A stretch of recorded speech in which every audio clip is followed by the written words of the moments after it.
Todos os anos, a humanidade extrai mais de 300 mil toneladas de estanho, um metal que mudou a história tanto quanto o surgimento da eletricidade ou da internet.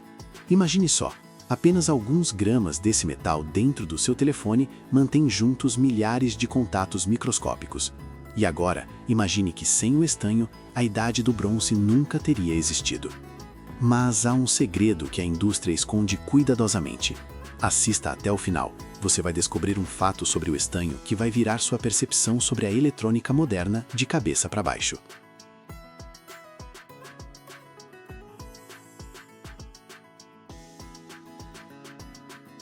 O estanho não é apenas um hype novo. É um metal com uma história profundíssima, que conta milhares de anos. Sua descoberta foi uma verdadeira revolução que mudou para sempre o curso da civilização humana, dando início à chamada Idade do Bronze. Imagine só, os antigos artesãos aprenderam a extrair cobre e fazer ferramentas com ele. Mas o cobre era macio, e eis que, por acaso ou experimentação, eles descobriram que se adicionassem um pouco de outro metal, então desconhecido, estanho, ao cobre derretido, a liga se tornava incrivelmente forte, dura, mais fácil de fundir e mantinha o fio melhor. Esse metal era o estanho. A liga de cobre com estanho recebeu o nome de bronze. Espadas, escudos, ferramentas, joias de bronze, tudo isso de repente ficou disponível, dando às antigas civilizações uma vantagem enorme. Foi um verdadeiro salto tecnológico que mudou as guerras, a agricultura e a arte.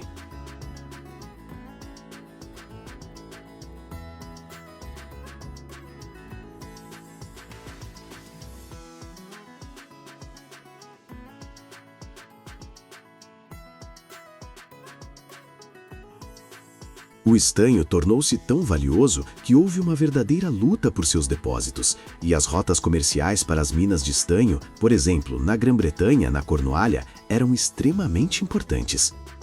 Com o passar dos séculos, o estanho continuou sendo valioso. Ele foi usado como revestimento para outros metais para protegê-los da corrosão. Por exemplo, a folha de Flandres, uma fina chapa de aço coberta com estanho, da qual se faziam latas de conserva. Também para a fabricação de soldas macias que uniam metais, e ainda na produção de espelhos e até para criar tubos de órgãos e moedas. Mas seu verdadeiro renascimento aconteceu no século XX, com o surgimento da eletrônica. Mais de 50% de todo o consumo mundial de estanho recai justamente sobre esse setor.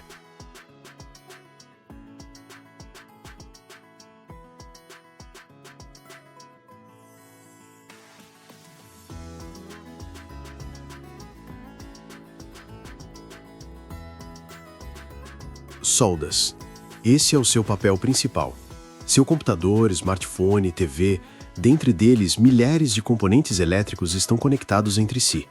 Essas conexões são feitas com a ajuda de solda, que na maioria das vezes é uma liga de estanho com outros metais. Por exemplo, com chumbo, no passado. Agora principalmente com cobre, prata ou níquel. O estanho é ideal para soldas, pois tem um ponto de fusão relativamente baixo, o que permite derretê-lo facilmente e formar conexões sem danificar os componentes eletrônicos sensíveis. Além disso, o estanho molha os metais, ou seja, espalha-se facilmente pela superfície, formando uma conexão elétrica e mecânica forte. Também tem boa condutividade elétrica e é resistente à corrosão.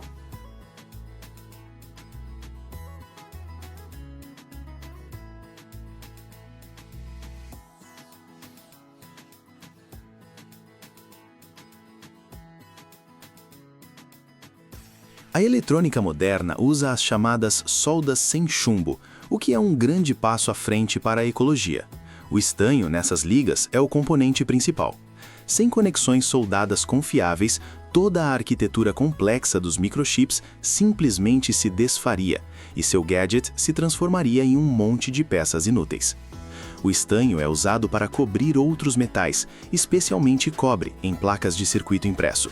Isso protege as trilhas de cobre da oxidação e facilita o processo de soldagem.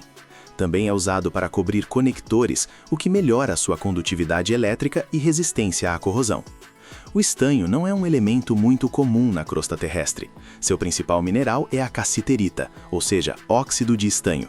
É um mineral bastante denso, frequentemente encontrado em depósitos aluviais. Isso significa que pode ser extraído de sedimentos fluviais ou de antigas margens marinhas.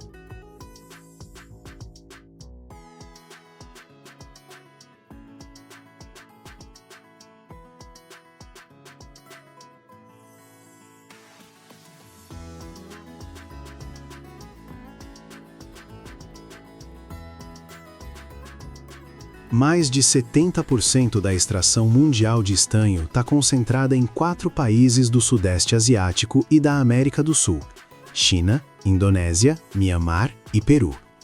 Isso torna o mercado de estanho bastante sensível a eventos políticos e econômicos nessas regiões. A extração de estanho começa com a fase de exploração. Geólogos, armados com tecnologias modernas, realizam pesquisas, perfurações e análises de amostras de solo e rochas para encontrar locais onde a concentração de cassiterita seja alta o suficiente para uma extração economicamente viável. Quando o depósito é identificado, começa seu desenvolvimento, que pode seguir 2 caminhos principais, dependendo do tipo de depósito. O primeiro e mais comum método de extração de estanho é de depósitos aluviais. Imagine só, durante milhões de anos, a cassiterita, lavada das rochas matrizes pela água e erosão, acumulou-se em leitos de rios, no fundo de lagos ou em antigas margens marinhas.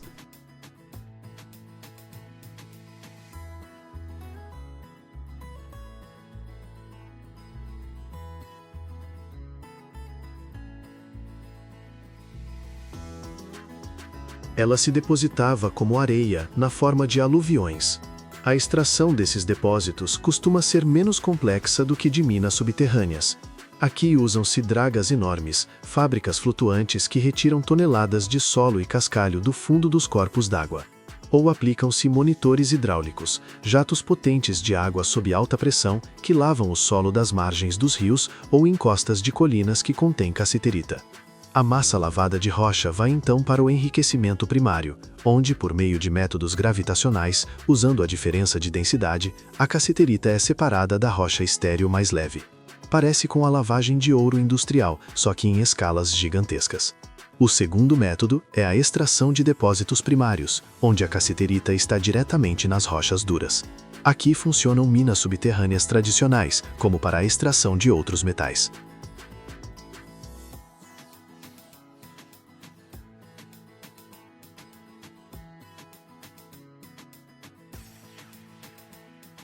Os mineiros perfuram túneis e furos nas rochas, usam explosivos para destruir o veio de minério e depois carregadeiras coletam o minério e o transportam para a superfície. É uma extração mais cara e complexa, que exige equipamentos potentes e o cumprimento de rigorosos protocolos de segurança. Após a extração, o minério, independentemente de sua origem, vai para a usina de enriquecimento.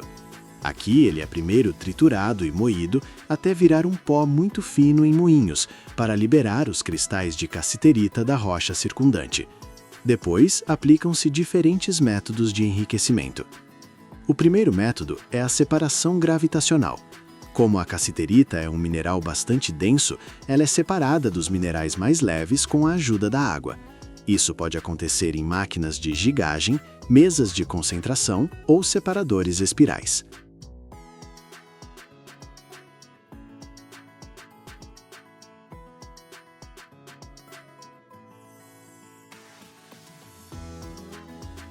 O segundo método é a flotação. Às vezes, para enriquecimento adicional ou para separar a cassiterita de outros minerais, aplica-se a flotação, onde a cassiterita adere seletivamente às bolhas de ar e sobe à superfície como espuma. Como resultado de todos esses processos, obtém-se um concentrado de estanho, que já contém mais de 50% de cassiterita ou até mais. Esse concentrado segue então para a usina metalúrgica para a obtenção de estanho metálico puro. Aqui o concentrado, que é óxido de estanho, é misturado com carvão, que age como agente redutor, e fundentes. Fundentes são substâncias que ajudam a separar as impurezas. Essa mistura é aquecida em fornos especiais a altas temperaturas, geralmente cerca de 1.300 graus Celsius. Nessas temperaturas, o carbono tira o oxigênio do óxido de estanho, liberando estanho metálico puro, que derrete e escorre para o fundo do forno.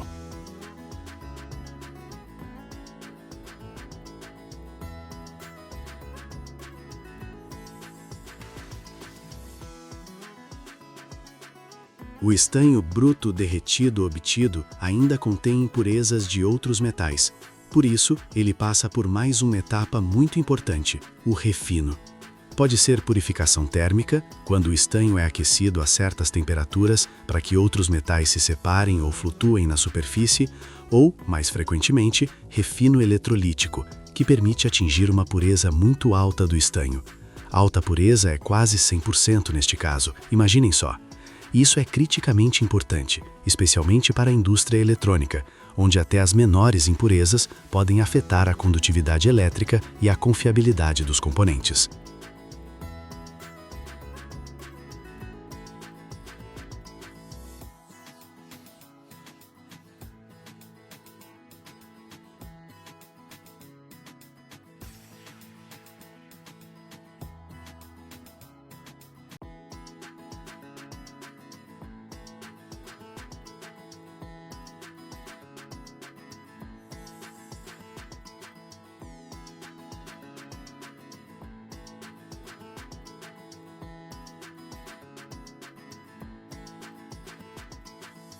Todos os anos, apenas algumas peças nascem no mundo capazes de suportar mais de 7.000 toneladas de pressão.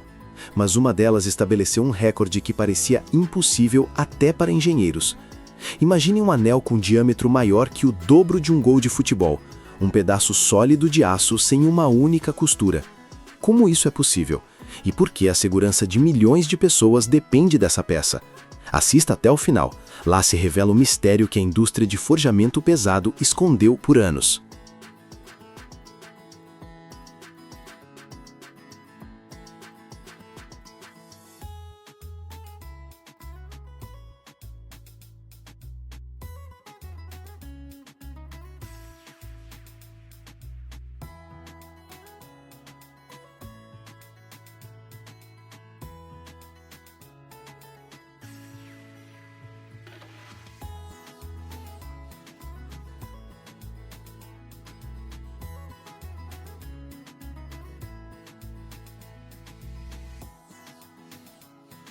Para entender a escala, imagine um campo de futebol. O comprimento do gol é de mais de 7 metros. O diâmetro desse anel é mais que o dobro disso. Dentro dele poderiam caber tranquilamente prédios de vários andares, ou um avião. E tudo isso, um pedaço de aço inoxidável sem nenhuma costura de solda. Antes, essas dimensões eram alcançadas soldando vários segmentos grandes em um anel. Parecia bonito, mas nos locais das costuras longitudinais sempre se escondia um risco. Qualquer microfissura, qualquer erro do soldador. E em caso de terremoto ou cargas prolongadas, essa costura poderia se tornar o ponto fraco. Os metalúrgicos chineses decidiram seguir outro caminho. Não colar, mas cultivar o anel a partir de uma única peça bruta. Eles usaram uma tecnologia chamada forjamento aditivo. A essência é esta. Em vez de tentar esticar o lingote para o tamanho necessário de uma vez, ele é forjado repetidamente em camadas, aumentando e rolando o metal gradualmente na forma de um anel gigante.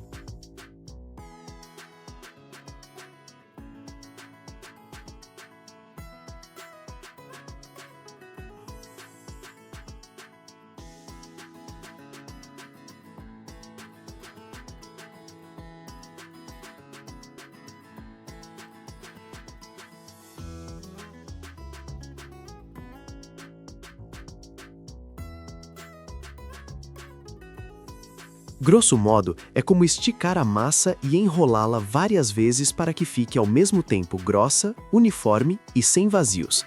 Aqui, em vez de massa, aço inoxidável aquecido e prensas com força de milhares de toneladas. Primeiro, fundem um aço de qualidade especial com níquel, cromo e molibdênio. Esses aditivos são responsáveis pela resistência, plasticidade e resistência à corrosão, mesmo em ambientes radioativos e de alta temperatura. O lingote resultante parece um barril de metal enorme.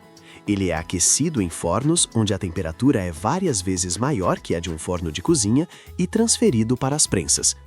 A peça bruta é primeiro achatada, depois perfurada, depois rolada em círculo, girando e batendo a cada vez para que a estrutura seja a mais homogênea possível. A tecnologia de forjamento aditivo consiste em aumentar constantemente o metal na direção certa e, ao mesmo tempo, compactá-lo, expulsando vazios e defeitos.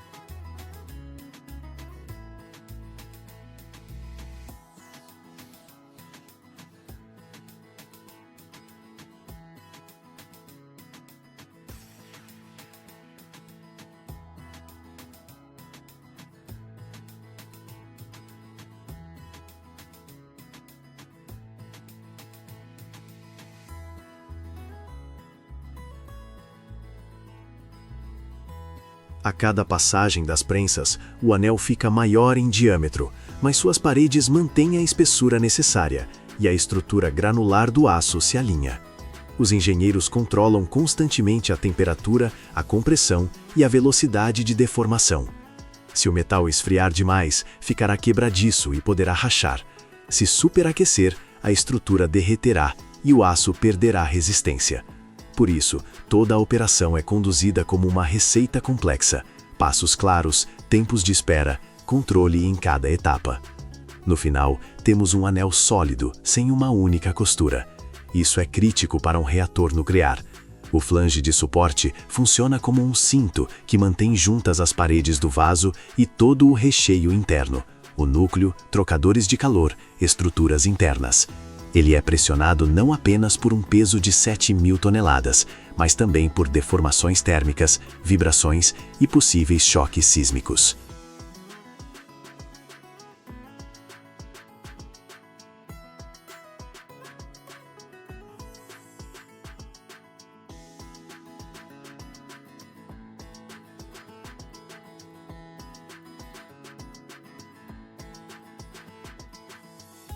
Se imaginarmos o reator como um enorme caldeirão sob pressão, esse anel é seu cinto, que não tem o direito de ceder nenhum micron. A ausência de juntas soldadas reduz drasticamente o risco de formação de rachaduras sob cargas cíclicas e torna a estrutura mais resistente a terremotos. Claro, a história não termina após o forjamento. O anel passa por tratamento térmico, é aquecido e resfriado segundo um regime definido para fixar as propriedades necessárias do aço. Limite de escoamento, tenacidade ao impacto, resistência à fluência em altas temperaturas. Depois vem verificações intermináveis. Controle ultrassônico para defeitos ocultos, testes mecânicos de amostras cortadas das sobras tecnológicas, medição de dureza ao longo do perímetro. E só quando os engenheiros têm certeza de que o metal se comporta da mesma forma em todos os pontos do anel, a peça é liberada para trabalhar no bloco nuclear.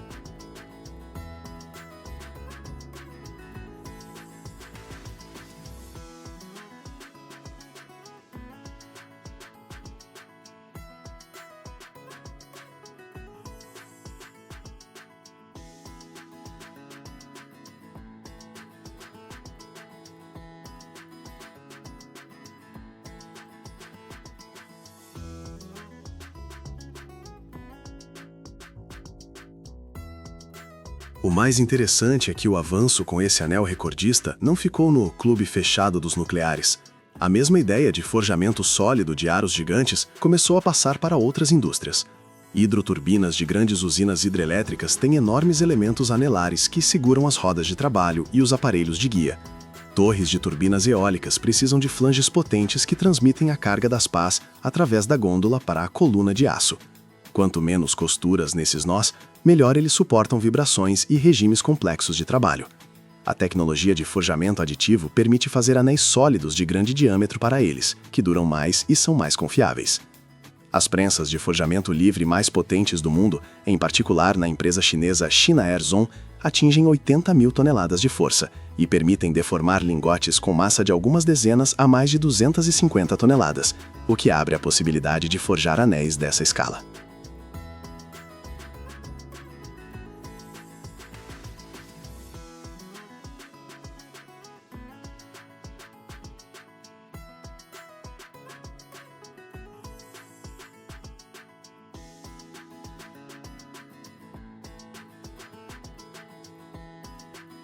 Anéis semelhantes também são usados na energia hidrelétrica. Aros de hidroturbinas, aparelhos de guia, flanges maciços de tubulações de alta pressão. Onde quer que a ruptura de uma costura possa ser catastrófica, os fabricantes mudam para grandes elementos forjados sólidos. A história com um anel chinês de mais de 15 metros é a ponta do iceberg de toda uma indústria de forjados pesados. Ela mostra a que escalas a tecnologia de forjamento moderna já chegou. Diâmetros de mais de 15 metros, massas de 150 toneladas ou mais, cargas de projeto de milhares de toneladas e vida útil de dezenas de anos sem substituição. E as estatísticas do mercado de forjados de energia e flanges eólicos sugerem que a cada ano haverá mais desses anéis recordistas na energia nuclear, hidrelétrica e eólica.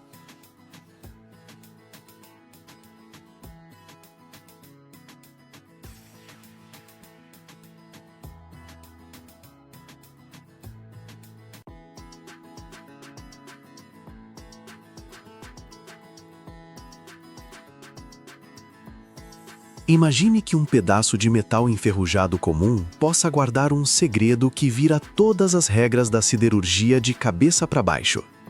Por que alguns lotes de sucata se comportam no forno como se algo proibido estivesse escondido lá dentro? E o principal, como do caos de carros velhos, trilhos e equipamentos nasce um aço mais puro que o minério das pedreiras? Hoje você vai ver o processo que transforma lixões urbanos em novas minas e no final descobrirá o segredo que nem a maioria dos trabalhadores da metalurgia imagina, aquele que define o destino de cada fundição. Olhe com atenção, pois a resposta está escondida em um lugar que você nem imagina.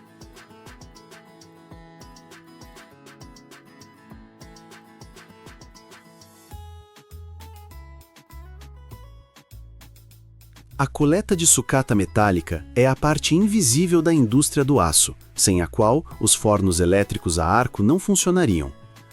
Para que uma carga mais ou menos homogênea entre no forno, alguém precisa classificar com antecedência milhares de toneladas de carros velhos, equipamentos e metal de construção. A cadeia começa no ponto de coleta. Para lá levam sucata doméstica, sobras de depósitos de metal, estruturas desmontadas. Na entrada, pesam, verificam documentos e começam a separar por tipos: aço separado, ferro fundido, metais não ferrosos, aço inoxidável, ligas especiais. Um pátio moderno de coleta de sucata é quase uma mini fábrica. Elementos grandes, vigas, estruturas, carrocerias, são cortados com maçaricos a gás ou plasma para deixá-los em tamanhos que caibam no cesto do forno elétrico a arco.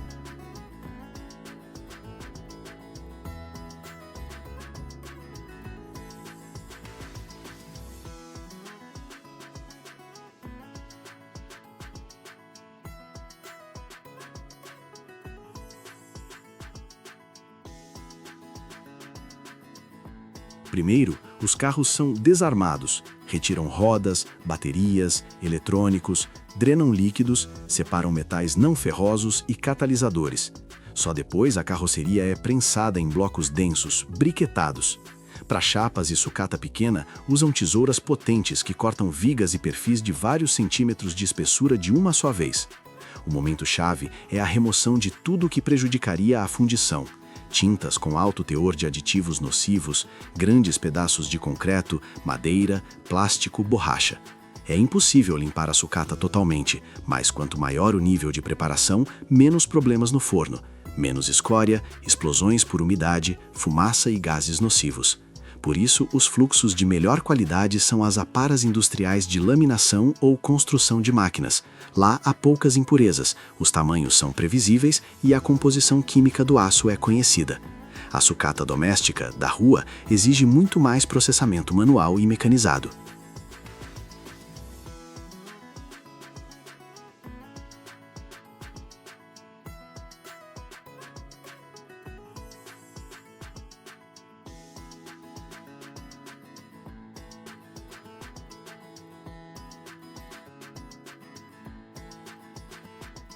Após o corte e a limpeza primária, entram em cena os ímãs e separadores. Eletroímãs enormes nos braços de guindastes coletam o metal ferroso da massa geral de resíduos. E separadores de tambor peneiram a limalha de aço fina. metais não ferrosos são retirados separadamente. É outra cadeia de negócios. A sucata de aço é agrupada em classes: baixo carbono, alto carbono, ligas, inoxidável, etc. Para usinas siderúrgicas elétricas, é importante que no lote não apareçam pedaços aleatórios, por exemplo, de aço de alta liga onde planejam fundir um vergalhão simples. Por isso, um grande fabricante costuma trabalhar com fornecedores fixos e impõe exigências rígidas de marcação e análise. A sucata preparada é prensada em pacotes densos ou carregada em grandes contêineres cestos, que depois são levados por guindaste direto para o forno.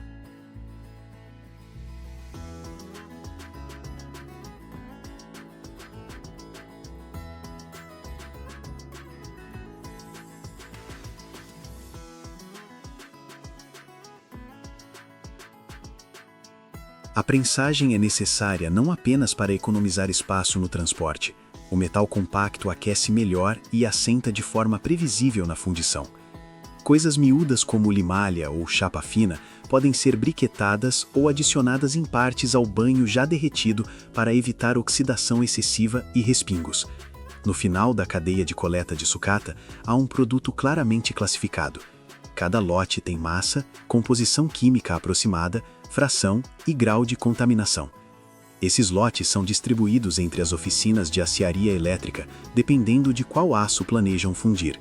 Para vergalhões e perfis simples, serve sucata mista de construção e máquinas. Para aço de rolamentos ou inoxidável, são necessários fluxos especializados, com composição estritamente limitada.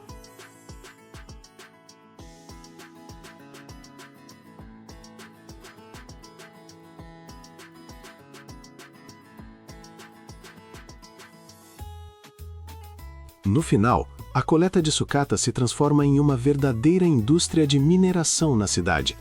Em vez de cavar minério na pedreira, extraímos ferro de coisas já feitas antes.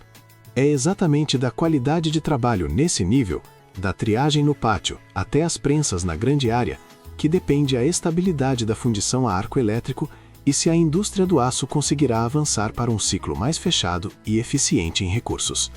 O coração do processo moderno de fabricação de aço é o forno elétrico a arco. Dentro de uma enorme chaleira de aço revestida com tijolos refratários, descem de cima 3 eletrodos de grafite da espessura de uma árvore pequena. Entre as pontas dos eletrodos e a superfície da sucata, acendem-se arcos elétricos potentes.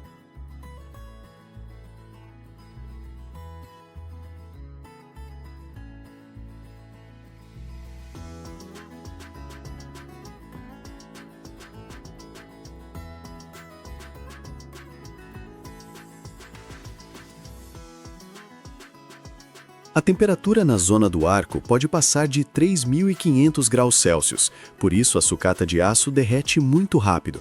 Pedaços maciços se transformam em metal fervente e escória, e o forno suporta esse choque térmico graças ao revestimento e ao sistema de resfriamento. O ciclo começa com o carregamento do forno. Em uma concha ou caçamba, reúnem uma mistura de diferentes tipos de sucata, carrocerias de carros desmontadas, sobras de laminação, trilhos fora de uso, sucata industrial. Em média, 70% ou 80% de toda a carga no forno elétrico a arco é justamente sucata reciclada. O restante pode ser aditivos de ferro puro, fundentes e elementos de liga.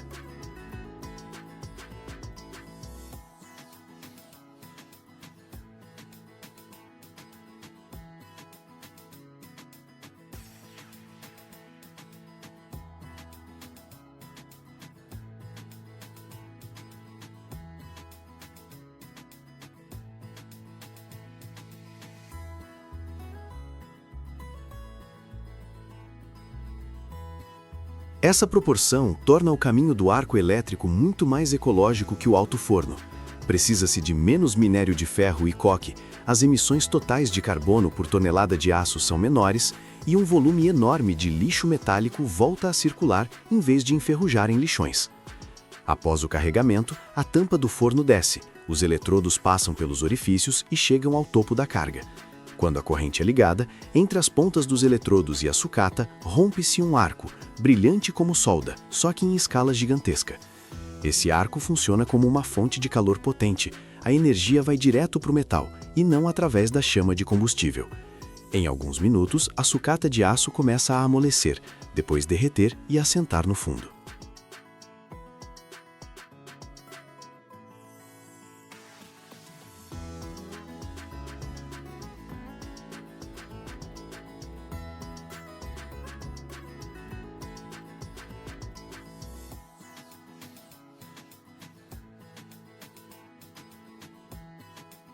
O operador regula a potência, o comprimento do arco e a posição dos eletrodos para que o derretimento ocorra uniformemente e não cause respingos excessivos. Quando a maior parte da carga derreteu, começa o ajuste da composição química. Adiciona-se calcário e outros fundentes ao forno. Eles formam escória, que puxa o enxofre e o fósforo do metal. Se necessário, injeta-se oxigênio através de lanças especiais. Ele queima o carbono dissolvido no metal e restos de impurezas indesejadas, aquecendo adicionalmente o banho. Ao mesmo tempo, através de janelas superiores ou laterais, introduzem-se aditivos de liga, ferro-ligas com manganês, cromo, níquel, vanádio. Assim, da sucata heterogênea, forma-se aço de uma classe específica. No final da fundição, o metal é desoxidado. Adiciona-se alumínio, silício ou outros elementos que ligam o oxigênio e evitam a formação de bolhas de gás na peça pronta.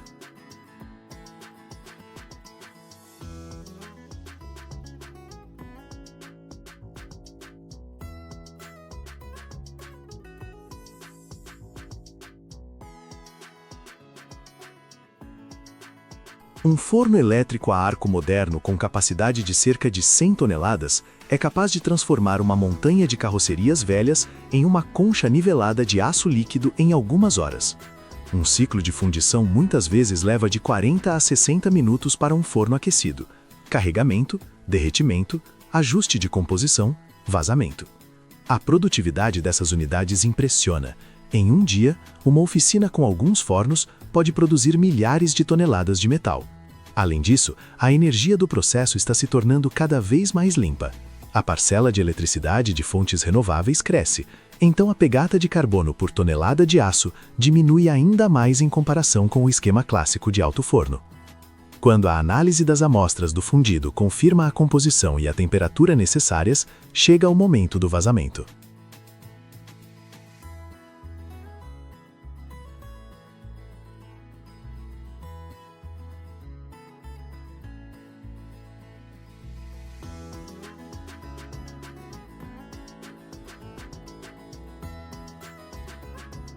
O forno é inclinado com a ajuda de um sistema hidráulico e o aço líquido a uma temperatura de cerca de 1600 graus é direcionado para a panela de vazamento. Tenta-se não pegar a escória que flutua em cima, ou ela é drenada separadamente. Depois, o metal vai ou para a panela intermediária da máquina de lingotamento contínuo ou para moldes. O fundido se transforma em um jato contínuo, que endurece na forma de placas, blocos ou carugos quadrados. Esses semiprodutos são depois laminados em vigas, tubos, trilhos, vergalhões, chapas, tudo aquilo que vai de novo para edifícios, pontes, equipamentos, para depois de décadas voltar ao forno já como sucata. A qualidade do aço obtido de sucata é comparável à produção de oficinas de alto forno e conversores.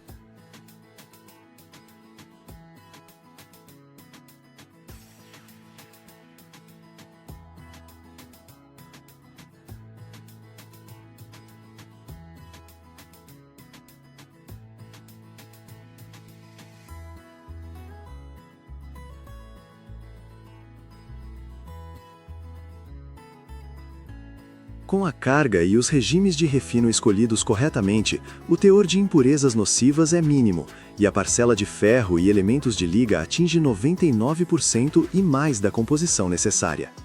Para estruturas críticas, por exemplo, vergalhões para arranha-céus ou peças de máquinas, aplica-se adicionalmente tratamento a vácuo indução mundial de aço e permite quase fechar o ciclo. O metal velho volta a circular na forma de novos produtos e não termina a vida no lixão. Quanto mais a eletricidade que alimenta esses fornos migra para fontes de baixo carbono, mais próxima a indústria do aço fica de um cenário onde grandes volumes de material de construção circulam no sistema com perdas mínimas para o meio ambiente.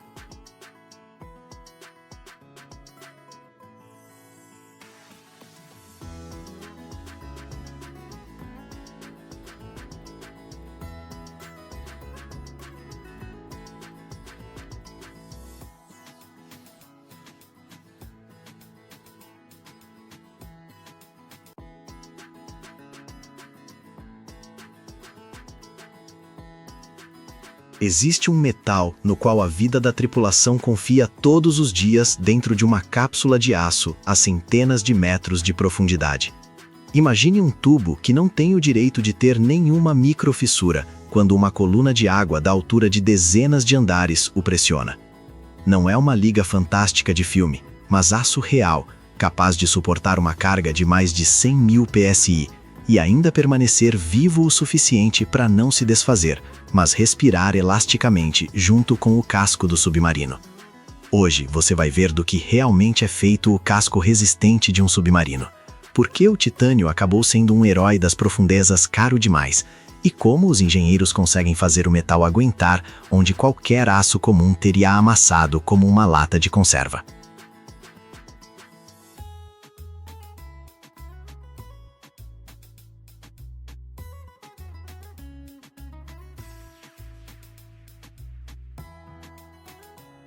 O cinto resistente de um submarino não começa com tinta e tecnologia de camuflagem, mas com o metal do qual é feito seu casco interno. O casco resistente é um tubo de aço de parede grossa de forma cilíndrica, dentro do qual ficam os compartimentos, as pessoas e o equipamento. É ele que segura o monstro da pressão das profundezas, enquanto o casco externo leve, o formato e a torre são apenas aerodinâmica e hidrodinâmica. Quando o submarino desce a centenas de metros, cada polegada quadrada de seu casco sofre uma força como se um prédio inteiro fosse colocado sobre ele. A uma profundidade de 500 metros, a pressão chega a cerca de 50 atmosferas, ou seja, cerca de 50 bar, e o aço deve suportar isso sem a menor rachadura.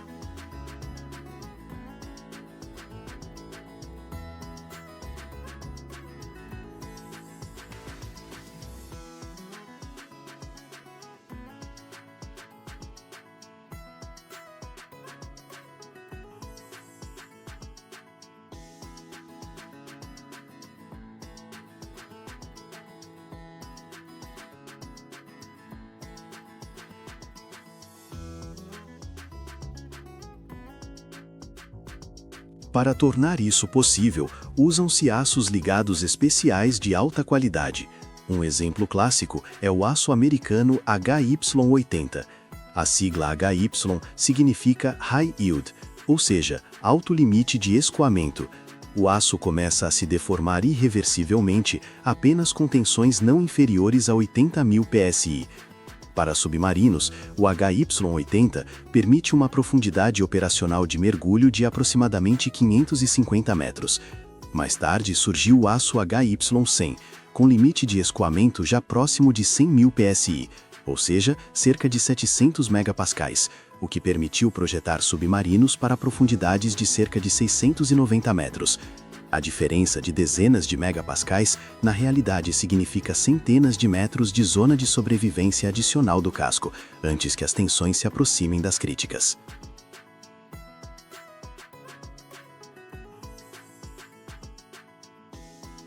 A composição química desses aços está longe do simples ferro-carbono. Adiciona-se níquel, cromo, molibdênio, manganês e outros elementos em proporções exatas. O níquel aumenta a resistência ao impacto e reduz a temperatura de fratura frágil. O cromo reforça a resistência à corrosão e à dureza. O molibdênio ajuda a resistir à fluência e a concentrações locais de tensão. Como resultado, forma-se um aço que, mesmo nas baixas temperaturas da água do mar, mantém a plasticidade e não se quebra como vidro com um impacto ou carga brusca. Para submarinos militares, isso é crítico. O casco deve suportar impactos de ondas, golpes de ariete e as próprias manobras, sem falar em possíveis cargas explosivas.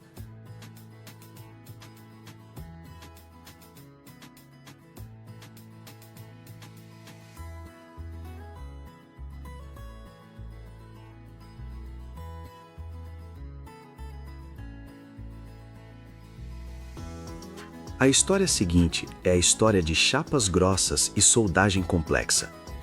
As chapas do casco resistente têm espessura de vários centímetros. Elas são curvadas em rolos potentes em seções cilíndricas.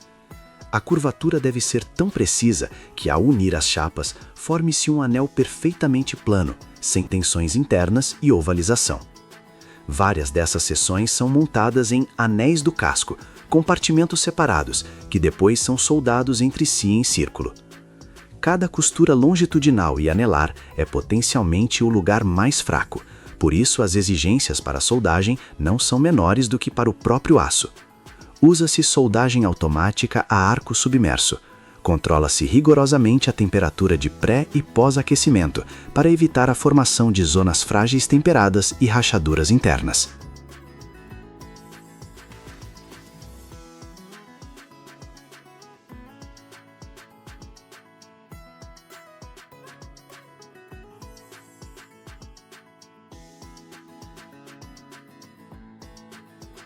Após a soldagem, as costuras são verificadas por métodos não destrutivos. Entram em ação a radiografia, ultrassom, métodos de partículas magnéticas. O objetivo é detectar até microscópicas falhas de solda, poros, inclusões de escória, que, sob a pressão das profundezas, podem se tornar o início de uma rachadura. Se um defeito for encontrado, a costura é cortada e soldada novamente. Tais operações se repetem até que a estrutura passe por todo um complexo de testes, incluindo os hidráulicos. O casco pode ser colocado em uma piscina ou câmara especial para verificar como se comporta sob pressão equivalente a várias centenas de metros de coluna d'água.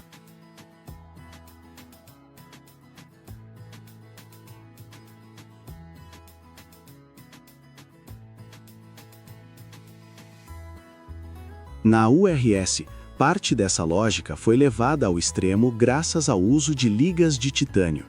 O titânio tem menor densidade que o aço e, ao mesmo tempo, altíssima resistência e resistência à corrosão na água do mar.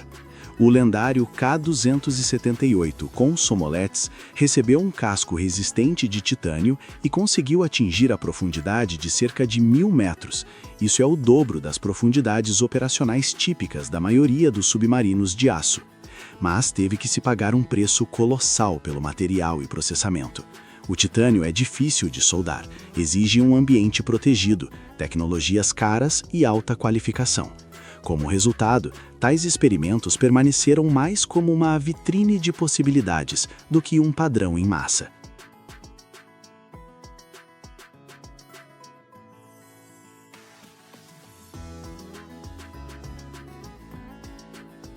Hoje, o principal vetor de desenvolvimento de cascos submarinos não é a transição completa para o titânio, mas o aprimoramento dos aços ligados. Novas marcas são desenvolvidas para terem um limite de escoamento e resistência ainda maiores, mas, ao mesmo tempo, permanecerem plásticos o suficiente. Um metal muito rígido é perigoso. Ele pode não se deformar, mas rachar repentinamente ao exceder o limite.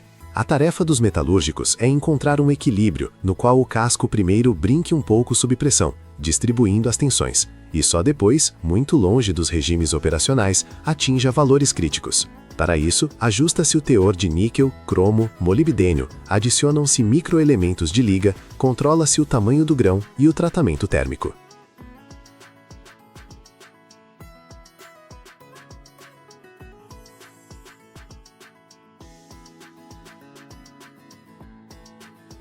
Um ponto importante: nos submarinos não trabalha apenas um cilindro sólido. Dentro do casco resistente há um conjunto de cavernas, longarinas e anteparas que distribuem a carga e não deixam a casca amassar como uma lata de conserva. Todos esses elementos também são feitos de aços especiais e suas conexões com a parede do casco são calculadas para evitar a concentração de tensões. Cada janela, escotilha, abertura para equipamentos é um reforço complexo que deve garantir que a pressão da água não encontre um ponto fraco. Os projetistas realizam inúmeros cálculos usando métodos de elementos finitos, verificando como o casco se comporta em diferentes profundidades, impactos de ondas e manobras.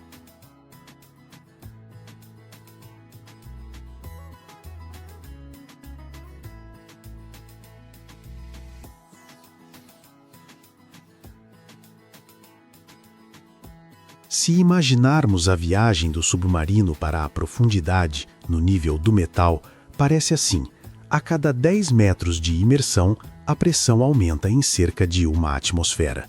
A 100 metros, já é 10 vezes a pressão da superfície. A 500, 50 vezes. O aço do casco resistente trabalha o tempo todo em regime de deformação elástica. Ele se comprime um pouco, o diâmetro do casco diminui em milímetros, mas após subir, volta às dimensões originais. O objetivo dos engenheiros é garantir que, mesmo na profundidade máxima permitida, a margem até o limite de escoamento permaneça significativa.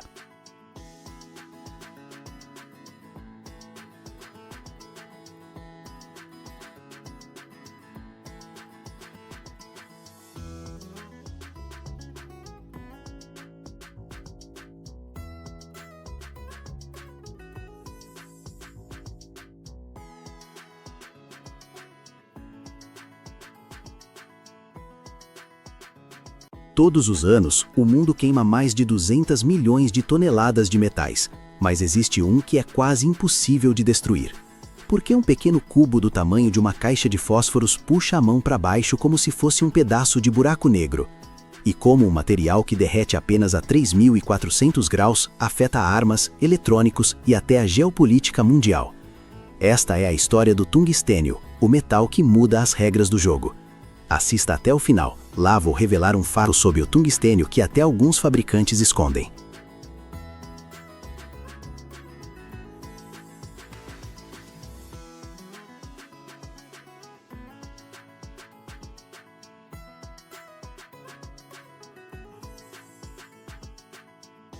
O tungstênio é um dos metais mais pesados que temos. Sua densidade é maior que a do chumbo, quase igual à do ouro, e perde apenas um pouco para o ósmio, o campeão dos pesos pesados. Na mão, um pedaço de tungstênio parece uma injustiça. Um cubo de metal pequeno e arrumado, que pela lógica deveria ser leve, na verdade puxa a palma da mão para baixo, como se houvesse algumas centenas de tijolos invisíveis escondidos nele. Mas isso é só o começo. O principal superpoder do tungstênio não é nem o peso, mas seu temperamento no mundo das altas temperaturas. A resistência ao calor do tungstênio já virou lenda. Ponto de fusão acima de 3.400 graus Celsius, sem compromissos, sem pontos fracos. Ele não apenas suporta condições infernais, ele se sente em casa lá.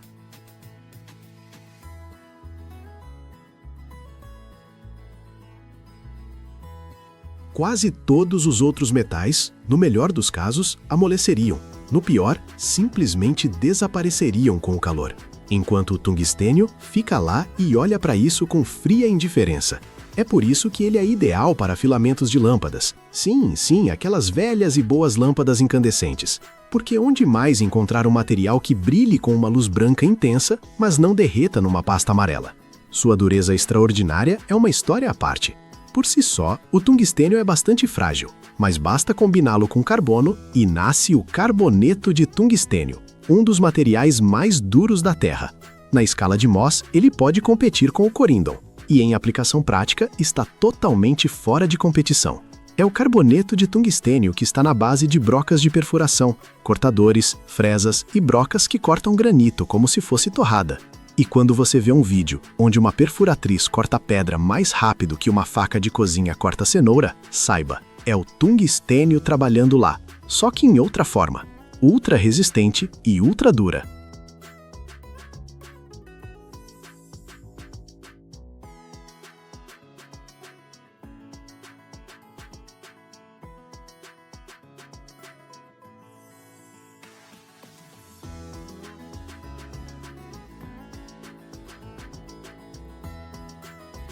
Na esfera de defesa, ligas de tungstênio são usadas para fabricar projéteis subcalibrados e elementos perfurantes. Duas coisas são importantes aqui: alta densidade e capacidade de manter a dureza sob cargas colossais. Durante um impacto a uma velocidade de vários quilômetros por segundo, um metal comum seria simplesmente esmagado, mas o tungstênio permanece afiado e agressivo. Nesse sentido, ele é realmente duro como uma bala, só que 2 ou 3 vezes mais eficiente. Mas o uso militar é apenas parte do quadro. O tungstênio é encontrado na eletrônica, onde são necessários contatos capazes de sobreviver a altas temperaturas e cargas, em instalações a vácuo, na indústria, onde são importantes materiais que não derretam e não oxidem com o aquecimento. Filamentos em tubos de raios catódicos, elementos de aquecimento em fornos, eletrodos, onde quer que esteja muito quente, há uma grande chance de encontrar tungstênio ou pelo menos seus compostos.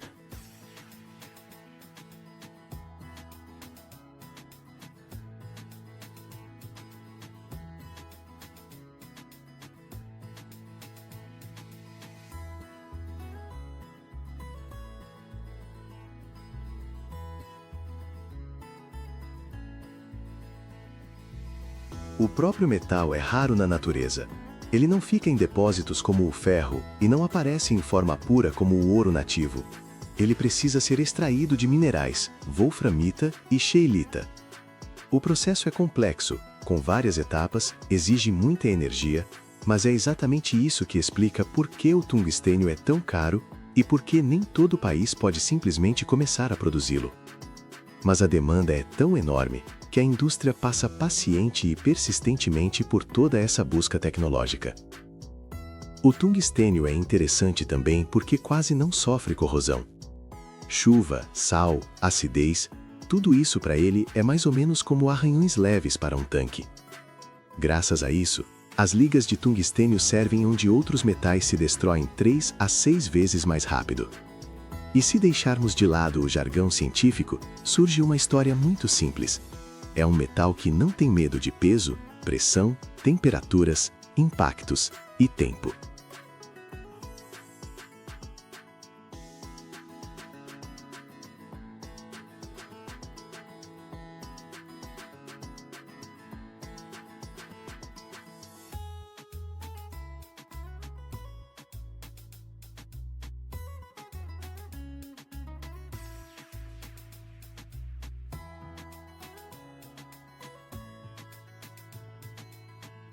Se o ferro é a base da civilização, o alumínio é o símbolo da leveza, e o titânio é a imagem da força combinada com baixo peso, então o tungstênio é a personificação do limite extremo das possibilidades dos metais. Densidade, dureza, resistência ao calor e durabilidade, tudo em um ponto, e tudo maximizado.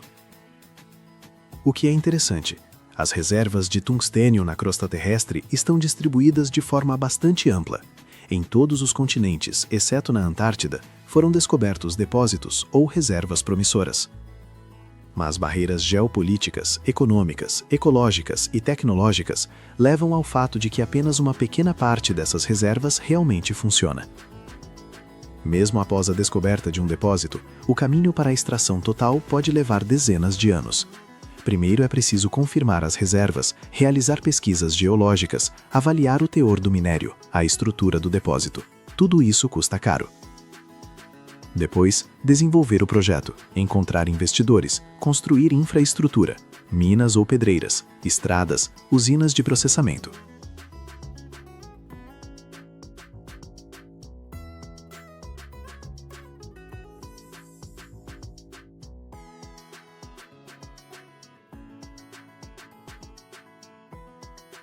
Sem grandes investimentos e demanda estável, isso não funciona. Nem todos os depósitos têm concentração suficiente de tungstênio, ou têm o chamado minério subeconômico, ou seja, onde o teor de metal ou a complexidade da extração tornam o minério pouco adequado para a extração comercial. Nesses casos, mesmo que o recurso seja tecnicamente conhecido, os custos econômicos podem exceder o lucro potencial. A extração de minérios de tungstênio está frequentemente ligada à mineração em depósitos complexos, skarn, veios, hidrotermais, etc. Às vezes, os minérios estão misturados com outros elementos, ou jazem em condições montanhosas difíceis, áreas remotas, ou exigem tecnologias caras de enriquecimento e processamento. Além disso, exigências ambientais, descarte de resíduos, controle de emissões, circulação de água, tudo aumenta os custos. Se um país ou investidor não estiver pronto para arcar com tais despesas, o desenvolvimento para ou nem começa.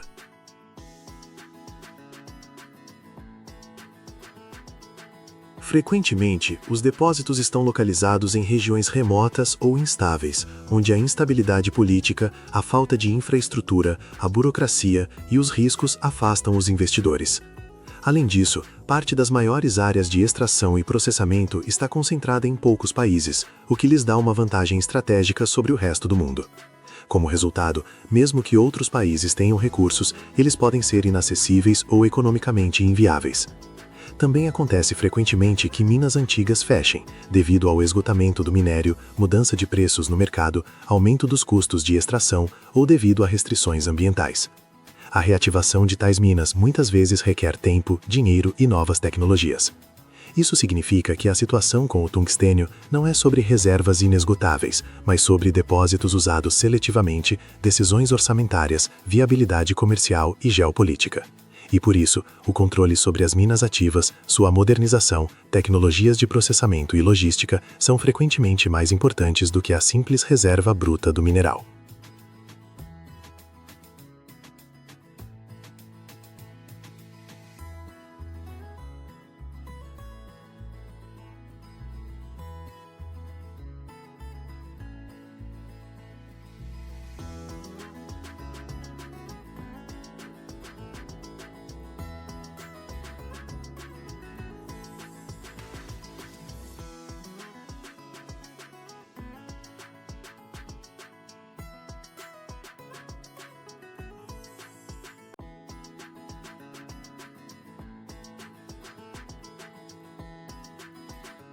E se eu dissesse que o brilho do seu carro, dos eletrodomésticos e até dos arranha-céus esconde um dos segredos mais perigosos do mundo químico? O metal que vemos todos os dias com um brilho espelhado começa sua jornada nas entranhas sujas da Terra e pode se transformar em uma substância da qual até engenheiros fogem. Por que ainda usamos isso tranquilamente? E como nasce o lendário brilho metálico de um minério cinza comum? Assista até o final. Vou revelar um fato que mudará radicalmente sua ideia sobre o cromo.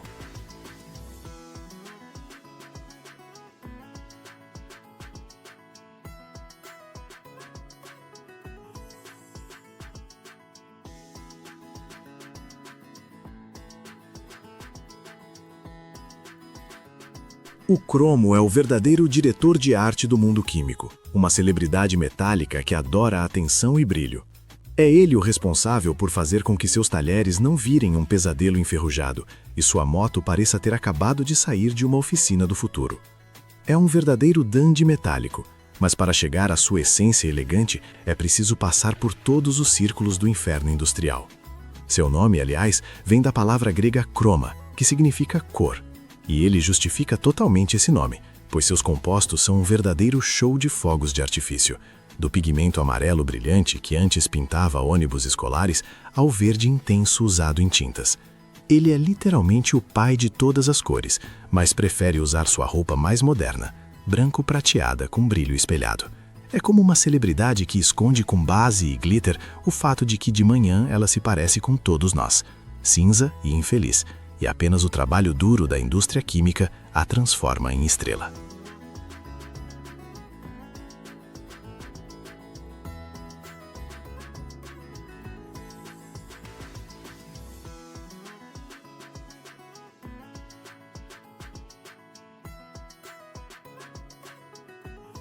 Mas voltemos à poeira e ao drama. Esse bonitão elegante é filho do levantamento de peso.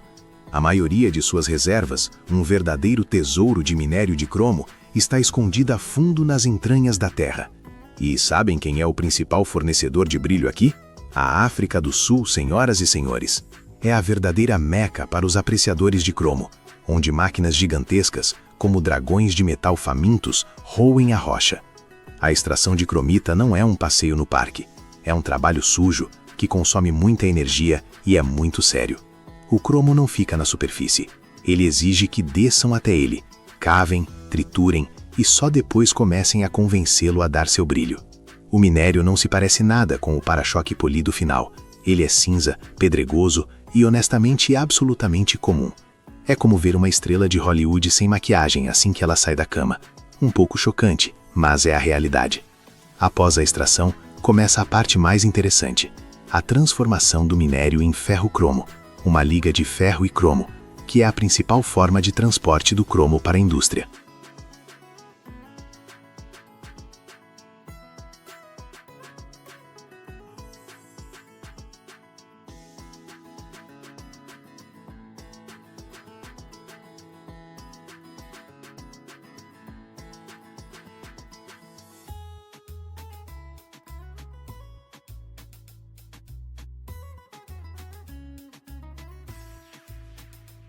Isso é feito em enormes fornos elétricos a arco, onde a temperatura é tal que evaporaria até seu sonho mais ousado.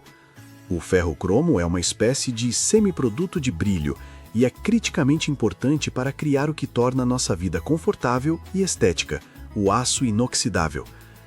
E aqui chegamos ao papel mais importante desse elemento, seu papel de super-herói anti-corrosão. O aço inoxidável é basicamente ferro que encontrou seu guarda-costas ideal, e esse guarda-costas é justamente o cromo. Quando adicionamos cromo ao ferro, o cromo, como um verdadeiro cavalheiro, vem à superfície do aço e forma uma película finíssima, invisível, mas incrivelmente forte de óxido de cromo. Essa película é um verdadeiro escudo invencível que se regenera instantaneamente se for arranhado. É como ter um estoque infinito de nanocurativos sempre prontos. Graças a essa película, nossas pias de cozinha, instrumentos cirúrgicos, louças e até arranha-céus inteiros não ficam cobertos de ferrugem feia. Esse é o principal trabalho do cromo: proteger o ferro de seu maior inimigo. E ele faz isso com tanta facilidade que nem notamos seus esforços.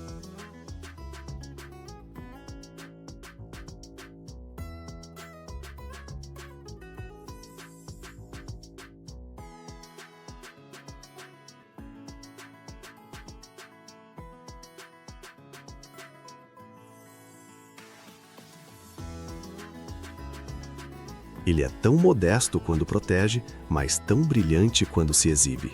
Mas, como qualquer estrela, o cromo tem seu segredo sombrio. E essa é a parte onde tiramos os óculos cor-de-rosa e entendemos por que o tema da extração é sério. Em sua forma mais comum e estável, o cromo tem um certo grau de oxidação e é geralmente um microelemento seguro e até necessário em nossa alimentação. Mas quando o cromo decide lembrar sua juventude rebelde e aumenta o grau de oxidação de 3 para 6, ele se transforma em um verdadeiro vilão químico, conhecido como cromo hexavalente. Esse cara é tóxico, cancerígeno e conhecido graças ao drama de Hollywood sobre Erin Brockovich, que lutou contra a poluição industrial da água por esse elemento. Conhecem essa história? Escrevam se gostaram.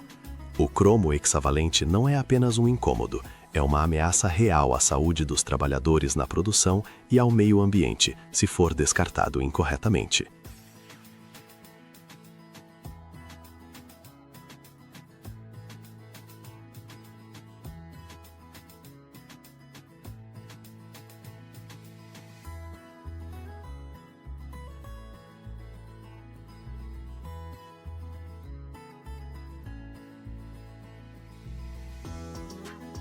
Ele se forma em certos processos industriais, especialmente no aquecimento.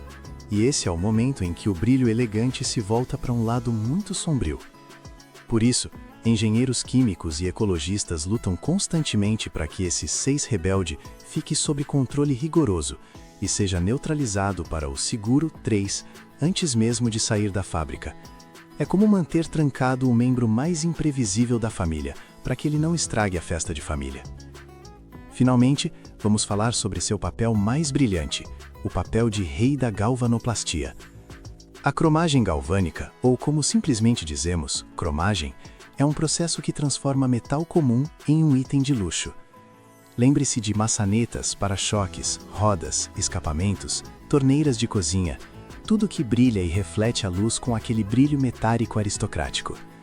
É uma camada finíssima, mas incrivelmente dura de cromo, aplicada por método eletroquímico.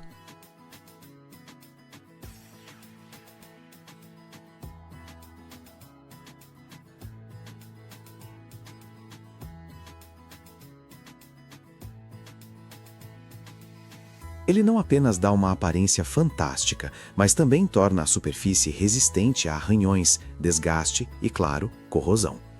O processo de cromagem costuma ser bastante sujo e complexo, exigindo controle muito preciso, mas o resultado vale a pena. O cromo, neste caso, atua como o acabamento brilhante final, como o último toque do artista que transforma o trabalho em obra-prima. Ele leva toda a fama, embora por baixo dele possa haver cobre ou níquel comuns. Ele é a fachada metálica que todos adoram fotografar. Essa é a história do cromo. Ele começa sua jornada na forma de um minério pouco atraente nas entranhas quentes e sujas da África do Sul, exige um processo de purificação complexo e muitas vezes perigoso para largar seus hábitos tóxicos, e só depois disso veste seu melhor terno prateado para se tornar o protetor e rei do brilho na sua vida cotidiana. Ele é a razão pela qual sua cafeteira parece moderna e seu carro brilha ao sol.